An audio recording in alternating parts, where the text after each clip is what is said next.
우리는 지난 시간에는 예수님께서 제자들에게 주님이 이 땅을 떠나신 이후에 주님을 대신하여 성령님이 이제 강림하실 때에 제자들에게 기도 생활이 어떻게 변화될 것인지 기도에 관해서 주님께서는 지난주에 집중적으로 가르쳐 주셨습니다.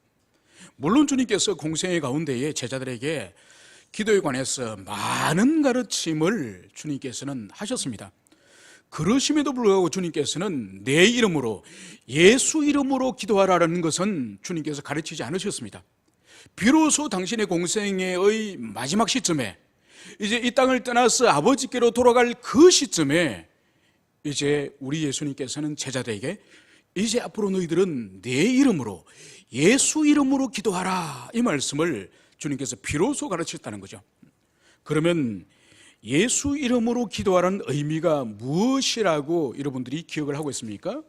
그것은 모든 기도를 마치고 난 기도의 마침표를 찍듯이 그런 의미가 아니라는 것을 말씀을 드렸죠. 그리고 많은 기도를 하나님께 올려드리고 나서 이거 반드시 주님 들어주셔야 됩니다, 이런 청구서 같은 그런 의미가 예수 이름이 아니라고 말씀을 드렸죠. 바로 예수 이름이라고 하는 것은 바로 주님께서 가지고 계신 그분의 인격과 그분이 이 땅에서 행하셨던 십자가의 구속 사역, 그것을 기초로 한 그런 기도라고 말씀을 들었습니다. 그래서 이제는 성령이 오시면은 모든 이제는 그리스도 안에 있는 자들이 이제는 성전을 찾아가거나 아니면 어떤 중보자, 제사장을 찾아가는 것이 아니라 모든 사람들이 스스로 하나님께 기도하고 스스로 하나님 아버지로부터 기도의 응답을 받는 그런 시대가 열린 것이다. 그것을 지난주에 말씀을 드렸습니다.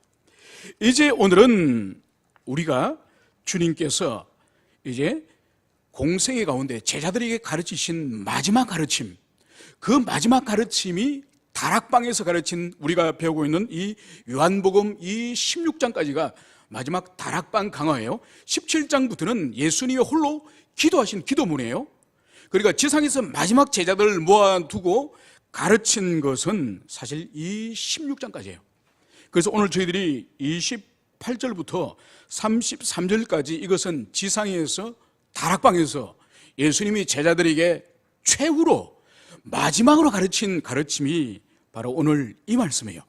그래서 오늘 이 마지막 다락방 강화에서 주님께서 무엇을 가르치셨는지 그것을 오늘 살펴보기를 원합니다. 오늘 주님께서는 28절에 내가 아버지에게서 나와 세상에 왔고 다시 세상을 떠나 아버지에게 가노라, 이 말씀을 오늘 주님께서는 하셨습니다. 여러분, 여기에는 중요한 4개의 단어가 있습니다.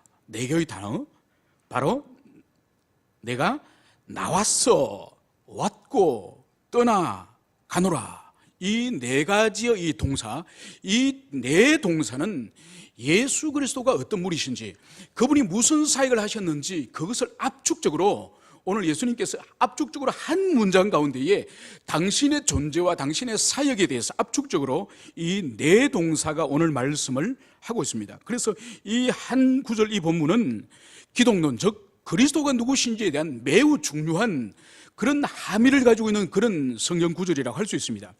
이것을 대략적으로 한번 살펴보고 넘어가도록 하겠습니다. 오늘 주님께서는 먼저 오늘 내가 아버지께서 나와, 이 말씀을 하고 있습니다. 오늘 주님께서는 아버지에게서 자신이 나오셨다고 말씀을 하는 거예요. 여러분, 이것은 우리 예수님의 기원이, 그분의 출발이, 그분의 존재의 기원이 바로 하나님께 있다는 그것을 보여주는 거예요.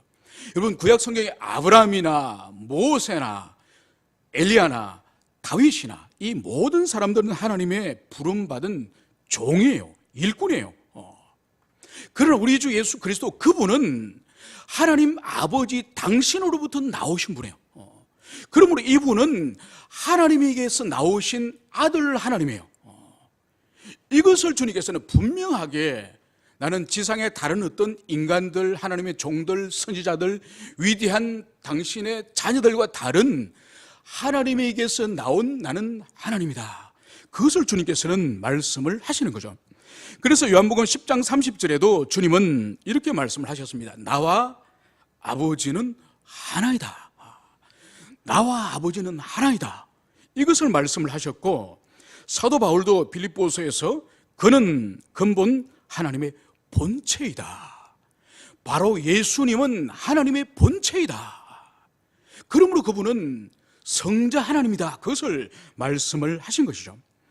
그리고 예수님께서는 17장 5절에서도 우리 주님은 아버지와 창세 전부터 영원히 영원을 누리시던 하나님이시다. 그것을 예수님 스스로 영원 전부터, 창세 전부터 아버지와 함께 영광을 누리던 그분이 이 세상에 오신 분이다. 주님 스스로 말씀을 하시는 거예요.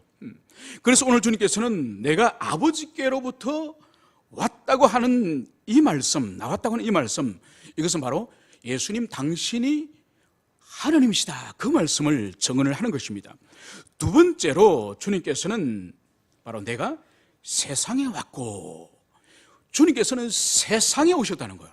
이것은 바로 뭔가 하니까 영원 전부터 아버지와 함께 계셨지만은 계속 천상에 머물러 계시는 분이 아니라 이 세상에 사람으로 태어나신, 성육신하신 그분이라는 것을 여기서 주님께서는 말씀을 하시는 거죠. 그래서 요한복음 1장 14절에서도 주님이 친히 이렇게 말씀하십니다. 말씀이 육신이 되어 우리 가운데 계심에 우리가 그의 영광을 보니 아버지의 독생자 영광이요 은혜와 진리가 충만하더라. 로고스로, 말씀으로 계셨던, 영원 전부터 말씀으로 계셨던 그분이 시간 속으로, 역사 속으로, 히브리인들 사이로 사람으로 태어나신 그분이 바로 그리스도 예수라는 거예요. 그래서 주님의 제자들이나 주님 시대에 주님을 보았던 사람들은 인간 예수를 본 것이 아니에요. 인간 예수를 본 것이 아니라 하늘의 하나님이 이 세상에 사람으로 태어나셔서 사람으로 살아가신 하나님을 주님의 제자들과 그 시대 사람들은 눈으로 목격을 했다는 것이죠. 세 번째로는 이제 주님은 세상을 떠나, 여기서 떠나다는 이 헬라어는 포기하다, 버리다, 이런 의미예요. 그리고 이 세상을 버렸다, 이 세상을 떠난다. 그러니까 이것을 별세라고 볼 수 있는 것이죠. 그래서 예수님께서는 이 땅에 사람으로 태어나셨지만 영원토록 이 땅에서 사실 뿐이 아니라 이 땅을 떠나는, 곧 십자가에서 못 박혀서 죽으시는 그 길을 걸어가야 됨을 주님은 말씀을 하신 것입니다. 그리고 마지막 네 번째로는 아버지께로 가노라. 세상 사람들이 볼 때는 주님을 십자가에 못 박아서 옆구리에 창을 찌르고 그분이 피와 물을 모두 쏟고 마침내 죽으십니다. 그리고 무덤에 장사 지낸바 되어지고 3일 동안의 무덤 가운데 누워 계십니다. 사람들 볼 때는 완벽히 그분은 심장이 멈춰버렸고 생명이 끊어져 버린 죽음이지만은 오늘 주님은 이것을 내가 아버지께로 가노라. 바로 주님께서 아버지께로부터 오셨기 때문에 그 오신 아버지께로 다시 돌아감을, 그것을 주님께서는 말씀을 하고 있는 것이죠. 오늘 주님께서는 이 짧은 한 구절의 말씀을 통해서 당신의 영원 전부터 아버지와 영광을 누렸던 하나님이심을, 이 땅에 오신 사람으로 오신 하나님이심을, 그리고 죽으심을, 그리고 다시 아버지께로 올라가셔야 되는 그런 분이심을 오늘 명확하게 주님께서는 이것을 말씀을 하고 있습니다. 그런데 오늘 주님의 이 말씀에 대해서 오늘 29절을 우리가 보면은 제자들의 놀라운 반응을 보게 됩니다. 왜냐하면 주님께서 지금까지 당신께서 아버지께로 돌아가야 된다는 말씀을 많이 하셨습니다. 내가 조금 있으면 너희가 보지 못하겠고 조금 있으면 나를 보리라, 이 말씀을 하셨습니다. 그리고 내가 나를 보내신 이에게 가는데 너희 중에 아무도 묻는 자가 없고 도리어 근심이 가득하도다. 그리고 13장에서는 지금은 내가 가는 곳에 너희가 따라올 수 없느니라. 주님께서는 수시로 당신이 제자들을 떠나야 되고 하나님 아버지께로 돌아가야 된다는 그런 말씀을 하셨는데도 제자들이 도통 이 말씀을 깨닫지를 못하는 거예요. 그래서 어디로 가시는지 질문을 하지도 못하고 마음의 얼굴에 근심이 가득한 채로 있었다고 성경은 기록을 하고 있습니다. 그런데 오늘 이 29절에 오면은 제자들이 놀라운 반응을 하는 것입니다. 바로 무엇인가 하니까 제자들이 말하되 지금은 밝히 말씀하시고 아무 비유로도 하지 아니하시니 우리가 지금에야 주께서 모든 것을 아시고 또 사람의 물음을 기다리시지 않는 줄 아나이다. 이로써 하나님께로부터 나오심을 우리가 믿사옵나이다. 여러분, 지금까지 제자들이 주님의 말씀에 대해서 계속 혼돈과 무지와 불완전한 그런 질문과 답을 하지 않았습니까? 그죠? 그러다가 오늘 제자들이 놀라운 반응을 하는 거예요. 놀라운 신앙 고백을 하는 거예요. 우리가 이제는 깨닫게 되었습니다. 우리가 믿게 되었습니다. 이제 우리 주님께서 이제는 하나님 아버지로부터 오신 분임을 우리가 믿습니다. 이 고백을 하게 되는 거예요. 여러분, 우리가 이 고백을 우리가 볼 때에 무엇을 우리가 알 수 있는 거니까, 우리 주님께서 이 지상에 당신의 자녀들에게 하나님의 계시를 주실 때도 처음부터 완전한 계시, 모든 빛이 찬란히 드러난 계시, 그런 계시를 주시지 않으셨죠. 그래서 계시를 주실 때도 계시의 빛이 점진적으로 밝아지는 그런 형태로 계시를 주시지 않으셨습니까? 근데 출애굽할 때 이스라엘 백성들은 홍해바다를 그들이 건넜습니다. 쪼개진 바다 사이로 그들이 마른 땅을 홍해바다를 건넜지만은 그들은 그 홍해바다를 건넌 뜻이 무슨 의미인지 몰랐습니다. 그런데 세월이 많이 지나고 그리스도 예수께서 오시고 또 하늘로 올라가신 이후에 성령을 보내주신 이후에 이스라엘 백성들이 홍해바다를 통과한 그 의미를 주님께서는 바울을 통해서 말씀하셨습니다. 그것이 바로 뭔가 하니까, 홍해바다를 너희들이 건넌 것은 바로 너희들이 바다에서 세례를 받은 것이다, 그렇게 말씀을 합니다. 그때는 바다를 모두 모세를 따라서 건넜지만은 그 의미가 겨우 이집트의 군사로부터 도망치는 그런 일이라고 생각했지만은 그것이 바로 이스라엘 민족 전체가 공동체적으로 세례를 받는 그런 일임을 주님께서는 말씀하시는 거죠. 또 이스라엘 백성들이 목이 말라가지고 생수를 달라고 그렇게 모세에게 요청을 했을 때에 모세는 반석을 깨뜨려가지고 그 반석에서 물이 터져나와가지고 그 많은 물로 이스라엘 백성들이 먹고 마시고 해결을 했습니다. 그때는 목이 말라서 물을 달라 그래서 물을 마신 그 일이었는데, 그 일의 참된 의미는 바로 이 반석은 그리스도시고, 그 반석이 쪼개지는 것은 주님의 그 몸이 바로 찔리시고 상처당하셔서 거기서 흘러나오는 그 반석의 그 물이 바로 예수 그리스도의 보혈이다, 이것을 사도 바울이 고린도서에서 그것을 해석을 해주는 것입니다. 여러분, 이렇게 주님의 이 이적들, 이 사건들이 한때는 그 의미를 모르더라도 시간이 지나면은 그 참된 의미가 이후에 이제 밝혀주시는 것처럼, 우리 성도들이 가지고 있는 이 진리의 이 지성, 진리에 관한 이 지성, 이것도 단번에 펼쳐지는 것이 아님을 우리는 이미 알고 있습니다. 그래서 베드로를 비롯하여 사도들도 단번에 주님의 말씀을 깨닫는 것이 아니라 시간을 두고 점점점 더 밝은 지각과 이해를 가지는 것을 볼 수 있는 것이죠. 오늘 여기서 보십시오.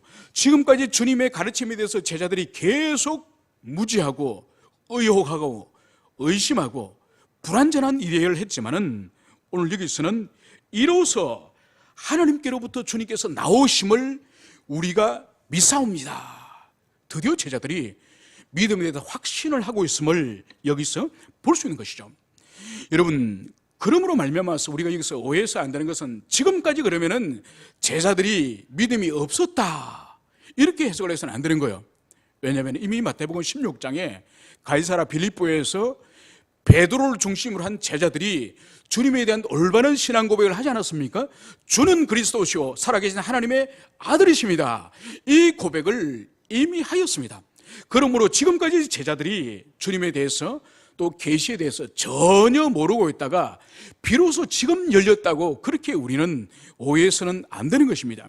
주님의 제자들에게 지금 진리의 빛이 점점점 밝게 그들의 지성을 비추고 있음을, 그것을 여기서 보여주고 있는 것입니다. 여러분, 여기서 우리가 볼 수 있는 것이, 이 제자들이 그러면 완전히 지금 그 눈이 다 열렸냐? 아닙니다. 여러분, 잠시 후에 제자들은 도망을 칩니다. 그리고 주님이 부활하셨음에 대해서 제자들이 믿지를 못하는 거죠. 그런 것을 볼 때에 이 지상의 제자들의 이 진리에 대한 계시에 대한 이 눈 열림, 이것은 지금 한계 가운데 있다는 것을 보여주는 것이죠. 그러니까 결국은 오순절 성령 강림 이후에 이들이 완전히 눈이 열리는 것이지, 오늘 지금 이 제자들이 신앙 고백을 하고 있지만은 이것 또한 불완전한 것임을, 그것을 여기서 보여주고 있습니다. 여러분, 오늘 이 제자들이 변화되는 것이 얼마나 힘든지, 3년을 주님이 친히 목양을 하는데도 이들이 이렇게 진리를 깨닫는 데 있어서 힘든 일이에요. 여러분들이 저와 같이 신앙생활을 한 지가 이제 1년 반 정도 돼 갑니까? 그죠? 만 2년은 아직 안 됐죠? 그러니까 하나님이신 예수님이 직접 이 땅에 내려오셔서 제자들을 가르치는데도 그렇게 쉽게 변화되는 것이 아니에요. 그러니까 우리는 더 얼마나 사실 힘들겠습니까? 그래서 우리에게 필요한 것이 바로 뭔가 하니까 인내하는 거예요. 인내하는 거. 그러니까 목회자나 가르치는 영혼들은, 그리고 우리 모두는 서로에 대해서 인내해야 돼요. 서로에 대해서. 그러니까 지체가 변화되지 않고 깊이 은혜를 받지 못하는 것에 대해서, 야, 저 사람 직분이 장로인데 모태 신앙으로부터 해가 지금 신앙이 60년째인데 이렇게 하면 안 된다 이거죠. 아니, 저 사람은 장로인데, 저 사람은 권사인데, 집사인데, 구역장인데 이렇게 하면 안 된다 이거죠. 그래서 인내라고 하는 것은, 첫째는 다른 지체의 연약함에 대해서 오래 참아주는 거예요. 두 번째, 무슨 인내가 필요하나? 자기에 대해서도 조급하면 안 돼요. 여러분, 어떤 사람은 자기에 대해서도 조급한 사람들이 있음을 봅니다. 특히 열심히 있는 사람들이 더하죠, 그죠? 막 열심히 은혜 방편에 참여하고 헌신하고 막 그러는데도 자신이 변화되지 않음에 대해서 낙담을 합니다. 또 마음을 상해합니다. 그것이 좀 더 지나치면 하나님을 원망합니다. 하나님이 왜 나는 변화시켜주지 않습니까? 여러분, 이거 다 옳지 않은 것이죠. 그래서 다른 지체의 연약함에 대해서도 오래 인내되지만은 자기 자신이 속히 변화되지 않는 것에 대해서 조급하지 말고 자기 자신을 향해서도 오래 인내하면서 하나님만 바라보면서 자기에 대해서도 용납을 해야 되는 거예요. 여러분, 이것을 못하는 사람들이 많습니다. 그래서 자기에 대해서도 조급하고 다른 사람에 대해서도 기다려두지 않고 조급하고, 그러면 안 되는 것입니다. 오늘 여기서 우리가 알 수 있는 것은 바로 이제 너희가 믿느냐, 주님께서 이 말씀을 하고 계십니다. 여러분, 오늘 주님께서는 이제는 너희가 믿느냐, 이 의미가 도대체 뭘까요? 주님께서 너희들이 지금까지 그렇게 오래 가르쳤지만 이제야 믿느냐, 이제야 너희들이 깨달았느냐, 이런 의미일까요? 아니면은 야, 이제서야 이제 너희들이 믿게 되느냐, 이런 기대함, 그런 주님의 격려함, 이런 의미가 있을까요? 어떤 의미가 있을까요? 여러분, 주님께서 오늘 이제는 너희가 믿느냐, 이 말씀 뒤에 주님의 말씀이 무엇인지를 우리가 살펴보면은 주님의 이 말씀의 의미를 우리가 볼 수 있을 것입니다. 오늘 30절에서는 주님께서는 이제 예수님에 대해서 새로운 신앙 고백을 하고 있고, 새로운 확신을 가지고 있고, 새로운 믿음을 가지고 있는 이 제자들을 향해서 오늘 주님께서는 오늘 32절에서 오늘 이 제자들이 앞으로 어떤 행동을 할 것인지, 어떤 태도를 할 것인지, 이것을 통하여 이제는 너희가 믿느냐, 이 의미가 무엇인지 그것을 오늘 추론해 볼 수 있습니다. 보라, 너희가 다 각각 제 곳으로 흩어지고 나를 혼자 둘 때가 오나니 벌써 왔도다. 지금 제자들은 모두가 지금까지 깨닫지 못했던 그리스도 예수께서 하나님 아버지로부터 오신 분임을 그들이 깨닫게 된 거예요. 그래서 주님을 향해서 이제 우리가 당신께서는 하나님 아버지께로부터 오신 분인 줄 믿습니다, 이제 우리가 알게 되었습니다, 이 고백을 한 거예요. 그런데 이들의 마음 가운데서는 자기 신앙에 대해서, 자기 믿음에 대해서 대견함, 자랑스러움, 자부심을 이들이 가지고 있었음을 분명합니다. 여러분, 우리도 가끔 혼자서 무엇을 연구를 한다든지 하나님 말씀을 묵상한다든지 그때에 지금까지 깨닫지 못했던 말씀의 깊은 뜻을 혼자서 성령께서 이렇게 깨닫게 해주실 때가 있지 않습니까? 그죠? 그때는 기쁨이 확 충만하면서 어떤 마음이 들 때가 있습니까? 이야, 내가 이런 것을 다 깨닫다니. 이러면서 좀 더 지나치는 사람은 야, 참 내 대견해. 이런 거를 다 깨닫고, 아마 다른 사람들은 이런 말씀이 있는 줄 모를 거야. 자기 자신을 아주 대견해할 때가 있지 않습니까? 그죠? 아마 제자들도 그런 마음이 있을 수도 있습니다. 그런데 그 마음을 주님은 정확히 하시는 거죠. 그러면서 너희들의 믿음의 실상, 너희들은 지금 확신하고 자부하고 너희들의 믿음을 스스로 대견스럽게 생각하지만은 너희의 믿음의 실상을 보여주겠다. 그것이 바로 오늘 너희가 다 각각 제 곳으로 흩어지고 나를 혼자 둘 때가 오나니 벌써 와도다. 너희들의 믿음의 실상은 너희들 스스로 그렇게 대견하다고 생각을 하지만은 아니야. 이제 너희들이 모두 제 목숨 살리고 제각기 뿔뿔이 흩어지는, 나를 홀로 두고 흩어지는 그때가 왔다. 언제냐? 바로 지금이다. 이 말씀을 주님께서 하시는 거죠. 여러분, 이 말씀은 주님께서 지금 제자들의 믿음을 정죄하거나 비난하는 것이 아니에요.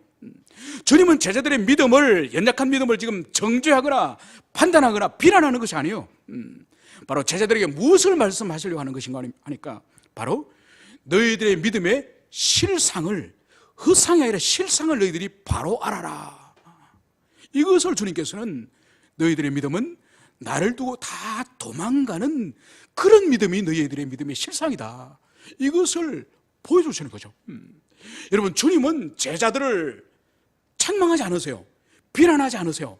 3년간을 너희들을 가르쳤고 3년간을 너희들을 훈련시켰고 3년간을 제자 삼아가지고 함께 공동체 생활을 했는데 겨우 너희들이 도망을 치느냐? 이런 비난과 정죄를 주님이 하시는 것이 아니에요. 너희들이 가지고 있는 너희들의 믿음의 실상을 너희들이 알아야 된다. 그 실상을 모르면은 너희들은 소망이 없다. 이것을 주님께서 가르쳐 주시는 것이죠.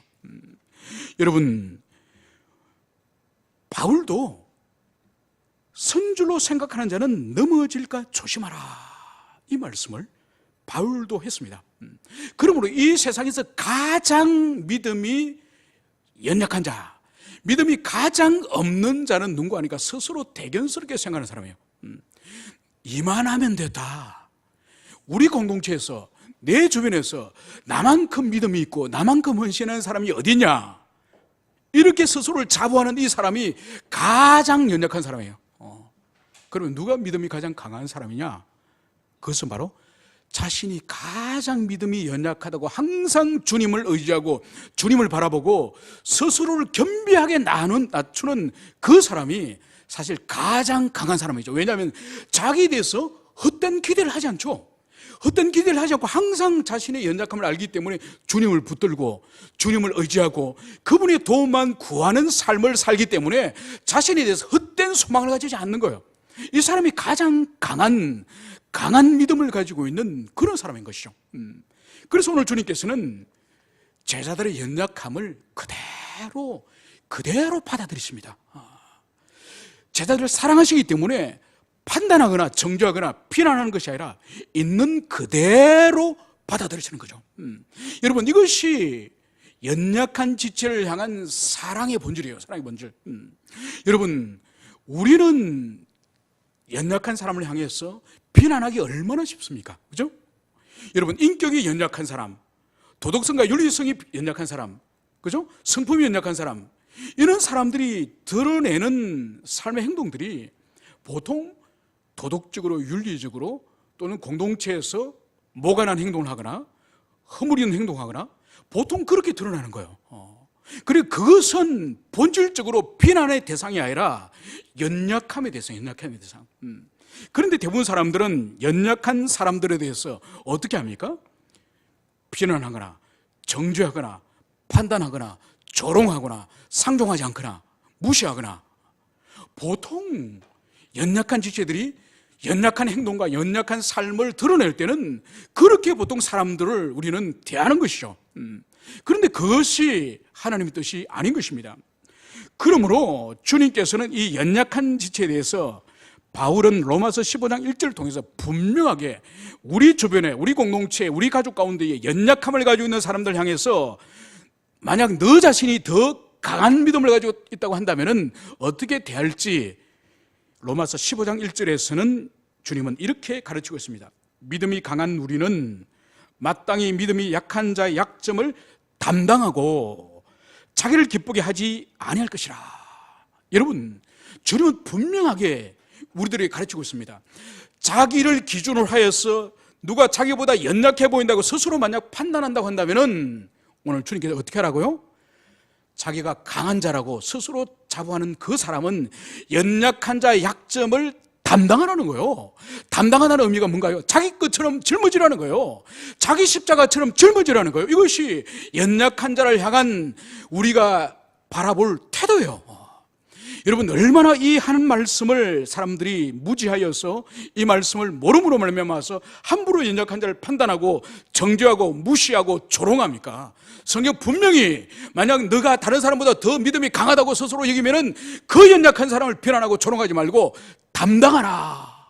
이것을 성경이, 하나님이 우리에게 가르치고 있는 거예요. 오늘 예수님은 정확하게 제자들의 그 연약함을 자신을 홀로 두고 도망칠 그 제자를 향해서 비난하거나 정죄하는 것이 아니라 있는 그대로 일차적으로 받아주고 있는 거야. 그러므로 연약한 지체를 향해서 첫 번째 우리가 가져야 될 태도는 연약함 그대로를 인정해야 되는 거예요. 두 번째는 자기 것으로 담당하는 이 태도가 필요한 거예요. 오늘 예수님께서 그것을 실천하는 것을 여기서 보여주고 있습니다.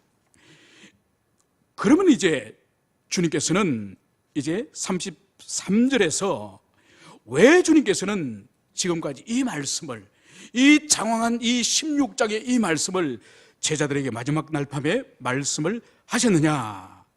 그것은 바로 오늘 이것을 너희에게 이름은 너희로 내 안에서 평안을 누리게 하려 하심이라. 바로 주님의 지금까지의 이 장황한 이 긴 가르침의 이 말씀은 바로 내 안에서 평안을 누리게 하기 위해서 주님께서는 말씀하셨다. 이 말씀을 여기서 하고 있습니다.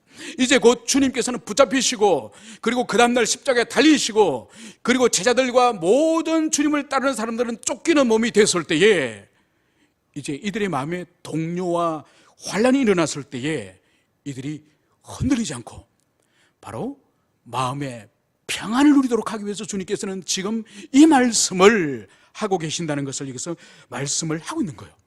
여러분, 이 16장을 처음 시작하는 16장 1절에도 주님께서는 제자들로 하여금 내가 너희들에게 이것을 이러면서 똑같은 말씀을 하십니다. 그때는 너희로 하여금 실족치 않게 하기 위해서 이것을 말씀하신다, 이 말씀을 하시는 거예요.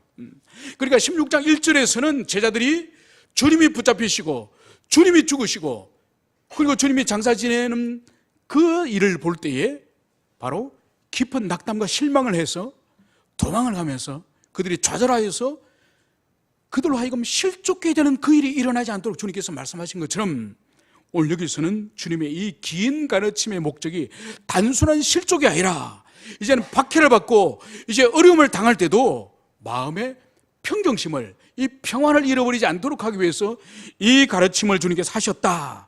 이것을 주님께서 말씀하신 거예요.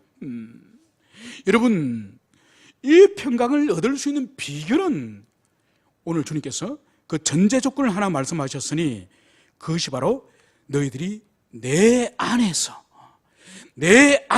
너희들이 평강을 누릴 것이다, 이 말씀을 하시는 거예요. 여러분, 내 안에서의 의미가 뭐죠? 이것은 바로 그리스도 안에 있는 그리스도와의 연합을 말하는 거예요. 여러분, 그리스도의 연합 가운데 있을 때에 우리 밖에서 어떤 환난과 어떤 역경이 일어나더라도 그리스도 안에 있는 자는 평안을 누리게 되는 거예요. 평안을. 여러분, 15장에서는 우리가 그리스도 안에 있는 자에게 주님께서는 무엇을 주신다 그랬습니까?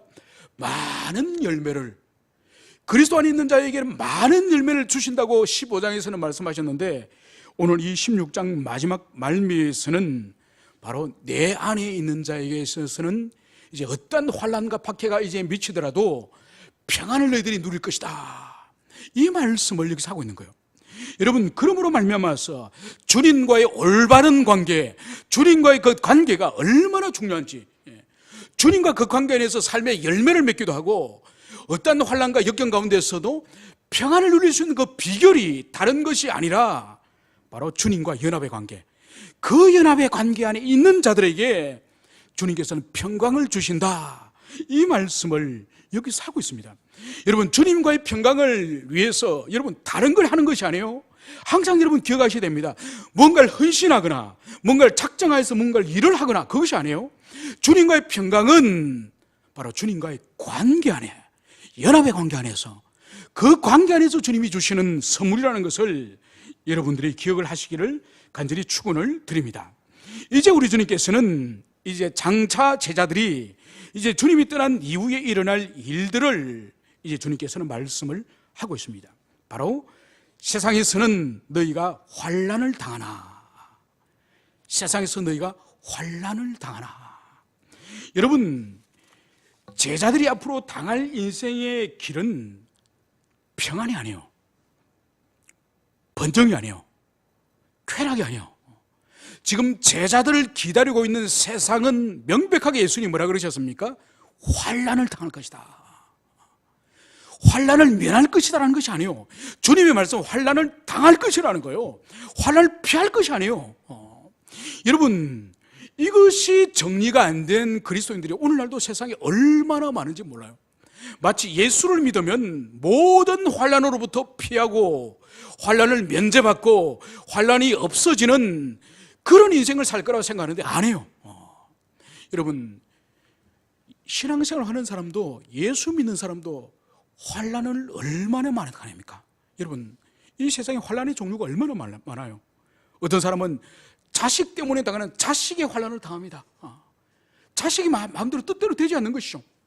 그래서 끊임없이 그 자식이 찌르는 가시가 돼가지고 끊임없이 환난을 당합니다. 어떤 사람은 물질의 환난을 당해요. 물질 때문에 끊임없이 쩔쩔매면서 그렇게 물질로서 하나님께서 다루심을 받는 물질의 환난이 끊임없이 있습니다. 어떤 사람은 인간관계의 환난 가운데 고통을 당합니다. 사랑이 되고 친밀한 관계가 있어야 되는데 그 관계가 서로 찌르고 서로 저주하고 서로 고통을 주는 그런 관계 때문에 미치듯이 고통을 당하는 인간관계의 환난이 있습니다. 여러분, 어떤 사람은 육체의 환난이 있습니다. 병을 치료해도 또 다른 병이 생기고 약을 먹고 병원을 다녀도 회복이 안 됩니다. 평생을 골골대면서 육체의 환난이 있는 사람이 있습니다.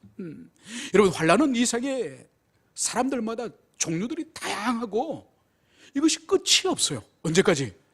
성도가 죽는 그 순간까지. 죽는 그 순간까지 성도는 이 세상에서 환난을 피할 수가 없습니다. 왜냐하면 이 세상 전체가 하나님을 거스는 거대한 세력으로서 성도들이 하나님의 말씀을 따라 바르게 살려고 하면 살려고 할수록 그 환난은 어쩌면 더 클지 모릅니다. 그러므로 우리 주님은 너희들이 세상에서 환난을 당할 것이라고 분명하게 우리에게 그것을 말씀해 주는 거예요. 그러므로 교회가, 그리스도인이 복음을 전하거나 말씀을 선포할 때에 영혼들에게 예수를 믿으면 환난이 없습니다, 이제 고난은 끝났습니다, 이렇게 가르치면 그건 복음이 아니에요. 그건 거짓말하는 거예요. 그것은 옳지 않습니다. 예수님이 친히 너희들이 세상의 환난을 당할 것이다, 이것을 분명히 말씀하시는 거예요. 여러분, 성경 가운데 인물들을 보세요. 아브라함이나 이삭이나 야곱이나 모세나 여호수아나 사무엘이나 다윗이나 예레미야나 사도 바울이나 주님께 서임받은 주님의 자녀들, 주님의 종들 가운데에 고난을 당하지 않은 사람이 어디 있습니까? 저희들이 금요일마다 민수기에 있는 모세의 기도를 살펴보고 있는데, 여러분, 지상에서 가장 목회 사역을 큰 규모로 목회를 하였고 가장 큰 환난을 당한 목회자를 꼽으라고 한다면 저는 기꺼이 모세 할아버지를 꼽고 싶습니다. 성도들 몇십 명, 몇백 명만 있는 교회도 얼마나 분란이 끝나지 않습니까? 그죠? 그런데 200~300만 되는 거대한 광야교회, 그 광야교회에서 날마다 불평, 불만과 날마다 죄가 발생하는 그 일을 그 일을 모세는 40년 동안 온 몸으로 온 마음으로 감당을 하는 거죠. 여러분 민수기를 읽어보면은 민수기란 이 말, 그 히브리 성경은 민수기는 광야에서요. 광야에서 그 원래 제목이. 그러니까 민수기는 계속적으로 반복되는 사건이 바로 뭔가 하니까 하나님과 모세에 대한 반역이요, 반역. 계속적으로 반역하고 심판당하고 징계당하고 죽고 하나님으로부터 불이 나와서 불태움을 당하고 계속 범죄와 하나님의 징계, 범죄와 하나님의 징계가 계속 되어집니다. 결국은 주님께서 누가 가나안 땅에 마지막에 들어갈 수 있고 누구는 들어가지 못하고 광야에서 엎드려 죽을지 민수기를 통해서 사람을 완전히 갈라버려요. 40년 동안 40년 동안 이스라엘 백성들이 자연사에서 광야에서 죽는 것이 아니라 끊임없이 발생되어지는 불순종과 범죄를 통하여서 불순종과 범죄를 통해서 그것을 믿음으로 통과하는 사람들은 가나안 땅으로 들어가고 그 범죄와 불순종에 함께 가담하고 함께 참여하여서 반역하는 무리들은 다 광야에서 죽임을 당하는 것이죠. 그러므로 모세가 40년 동안 광야에서 특히 민수기에 드러난 그 수많은 그 범죄, 그 반역들, 그 목양 가운데에 아마 모세의 그 가슴을 해부를 할 수는 없겠지만은 나중에 열어보라고 한다면은 아마 썩어서 내장이 다 썩어서 아마 그럴 것입니다. 그 정도로 하나님의 백성들, 하나님의 사람들은 이 지상에서 아마 속이 문드러지도록 많은 환난과 많은 고난을 당하는 그 일이 이것은 너무나도 자연스러운 일이에요. 그러므로 주님 말씀하신 환난을 당할 것이라고 하는 이것을 우리는 피해서 안 됩니다. 이것을 피하려고 하는 것은 이것은 올바른 믿음이 아니에요. 오늘 주님께서는 이 환난과 역경이 있지만은 바로 제자들에게 오늘 그들이 대해야 될 행동이 바로 무엇이라고 여기서 말씀을 하고 있죠? 바로 담대하라. 환난과 역경이 너희들에게 계속 죽을 때까지 지상에서 성도들이 경험하겠지만은 그것 때문에 우울증에 빠지거나 그것 때문에 위축되거나 그것 때문에 오히려 혈기를 부려가지고 다른 사람에게 또 다른 악을 저지르거나 이런 반응을 하지 말고 환난을 당할지라도 너희들은 담대하라, 용기를 가져라, 이 말씀을 주님이 하시는 거예요. 그러면 왜 죽을 때까지 계속 반복되어지는 이 환난과 역경과 이 고난 가운데서 우리가 담대할 수 있습니까? 그 원인을 주님께서는 바로 내가 세상을 이겼노라. 바로 우리 주님께서 지금까지 사단이 이 세상이 우리 인생들을 지배하고 정복하고 있던 이 죄의 권세, 이 죽음의 권세, 이 권세를 주님이 죽으시고 주님이 부활하심으로 말미암아서 이 죄와 사망의 권세를 주님이 깨뜨리셨습니다. 그러므로 주님과 연합되어 있는 그리스도 안에 있는 자들, 이 자들에게는 승리하신 주님의 그 권세와 능력이 바로 주님을 따르는 모든 그리스도 안에 있는 제자들에게 그 권세와 능력을 다 주시는 거예요. 우리에게 덧입어 주시는 거예요. 그래서 죽을 때까지 환난과 역경과 이 고난은 끝나지 않지만은 이제 이기신 승리하신 주님의 이 승리를 우리가 덧입게 될 때 우리가 어떤 효과가 있느냐? 환난과 역경으로부터 자유하게 되는 거예요. 자유하게 돼요. 여러분, 이것이 승리예요.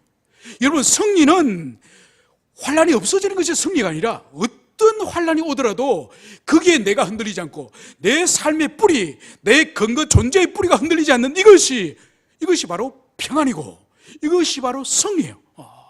여러분, 예전에는 물질이 없으면 쩔쩔쩔맸습니다. 사람들이 빌리러 다니고 나의 무능력과 내 자신을 한탄하면서 그렇게 살았습니다. 이제는 부유에 처할 줄도 알고 가난에 처할 줄도 알고 자족하고 감사하는 마음으로 변화되니 물질로부터 자유하게 되는 거예요. 물질로부터 이제는 하나님이 더 많이 부어주시는 것이 아니라 적은 소유로도 충분히 감사하고 자족하는 삶의 지혜를 겸비하는 거예요. 예전에는 몸이 아프면은 내 이러다가 죽는 것이 아닌가, 좀 어떤 증상이 있으면 이게 큰 병이 아닌가, 암이 아닌가, 그렇게 두려워서 병원에 달려갔지만은 이제는 비록 큰 병이 나에게 있더라도 이것 때문에 내 인생 뿌리가 흔들리진 않아요. 왜냐하면 인간에게 있어서는 이 땅은 유한한 것이고, 그리고 이 땅이 끝나는 것이 아니라 다음에 영원한 세계가 우리에게 기다리고 있기 때문에 육체의 생명만 생명이 아니라 영원한 생명을 소유하면은 우리는 죽음도 두렵지 않는 거죠. 왜냐하면 사랑하는 사람들을 잠시 후에 다시 다 만날 것이기 때문에. 예수님께서는 조금 있으면 너희들이 나를 보지 못할 것이지만은 조금 있으면 다시 볼 거라고 하는 그 말씀이 예수님만 말할 수 있는 것이 아니라 나도 말할 수 있기 때문에 내 자녀들에게, 내 성도들에게, 내 교우들에게 눈을 감으면서 여러분 잠시 후에 우리가 다시 만납시다, 이렇게 우리가 눈을 감을 수 있기 때문에 질병이나 죽음이 두렵지 않는 것이죠. 예전에는 인간관계를 너무 소중히 생각해가지고 어떤 사람들에게 내가 잘 보이기 위해서 쩔쩔맸습니다. 먹을 거 사 먹이고 비 맞추고 그 사람의 눈을 약간 헐낀다든지 나에게 안 좋은 표정을 지으면 밤에 와서 잠을 못 잘 정도로 인간관계에 목숨을 걸었습니다. 그런데 주님을 깊이 만나고 그분이 주신 평강을 누리고 나니까 그게 본질이 아니라는 거죠. 본질은 하나님과의 관계지, 인간관계에 쩔쩔매면서 그 인간의 종이 되어서 사는 것은 옳지 않다고 느낀 것이죠. 여러분, 이것이 바로 승리고 이것이 바로 주님이 주시는 바로 자유의 자유. 오늘 주님께서는 우리가 이 세상에서 담대할 이유, 환난과 박해가 계속 있지만 담대할 이유, 바로 주님 당신께서 죄와 사망의 권세를 깨뜨리시고 승리를 가지고 계시기 때문에 그분과 연합되어 있는 우리는 바로 주님의 승리를 우리가 소유하고 그 은혜를 우리가 덧입기 때문에 우리 또한 이 지상에 어떤 환난을 통하여 주는 그런 고난과 역경도 우리는 자유할 수 있는 거야. 그러므로 우리 사랑하는 교우들 모두께서는 지금도 여전히 각 모양의 환난을 우리가 경험하고 있지만은 우리가 그리스도 안에 있음으로 말미암아서 그분의 승리를 우리가 덧입음으로 말미암아서 모두 자유하시는 그런 여러분이 되시기를 간절히 축원을 드립니다. 함께 우리 기도하시겠습니다.